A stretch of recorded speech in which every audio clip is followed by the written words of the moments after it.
संभल में शफीकुर रहमान बर्क के अहले खाना से मुलाकात करने के लिए अखिलेश यादव पहुंचे।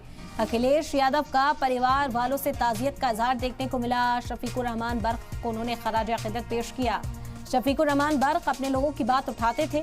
शफीकुर रहमान बर्क समाज के लिए जीते थे। अखिलेश यादव का बयान इस वक्त आपको बता रहे हैं। आज 10वीं की फातिहा की तकरीब रखी गई थी शफीकुर रहमान बर्क के लिए, जिसमें बड़ी तादाद में लोग तो पहुंचे ही, साथ ही साथ सपा सदर अखिलेश यादव पहुंचे, उनके अहले खाना से मुलाकात की और ताजियत का इजहार किया। आपको बता दें कि इंतकाल पर नहीं पहुंचे थे। जब शफीकुर रहमान बर्क को सुपुर्द खाक किया गया था तो मसरूफियत की वजह से अखिलेश यादव नहीं पहुंच पाए थे। घर वालों से मुलाकात नहीं हुई थी, जिस वजह से आज अखिलेश यादव यहां पर पहुंचे। वहां मौजूद लोगों से भी उन्होंने बातचीत की। मीडिया से खिताब करते हुए उन्होंने ताजियत का भी इजहार किया।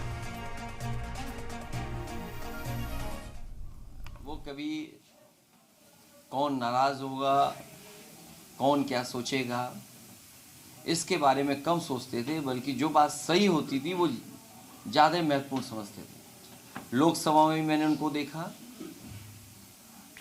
कई मौक़ों पर विपक्ष के लोगों ने आवाज़ बुलंद कर करके उन्हें दबाने की कोशिश की, लेकिन मैंने अपने आगे देखा, आंखों से देखा कि वो किसी के दबाव में नहीं आते थे। जो बात उन्हें कहनी होती थी वो कह के रहते थे। तो ऐसे नेता को हम लोगों ने खोया है। वो अपने जीवन भर मेहनत कर कर के बहुत बड़ी राजनीतिक विरासत इस परिवार को देके गए हैं। इस परिवार को एक बहुत बड़ी पहचान देके गए हैं। जहां वो कई बार विधायक रहे, सांसद रहे, कई दलों में रहे हों, आखिरी में समाजवादी पार्टी में भी थे, पहले भी समाजवादी पार्टी में थे और दल में भी होके आए, लेकिन जनता के प्रति और जनता से जुड़ाव हमेशा बना के रखा उन्होंने।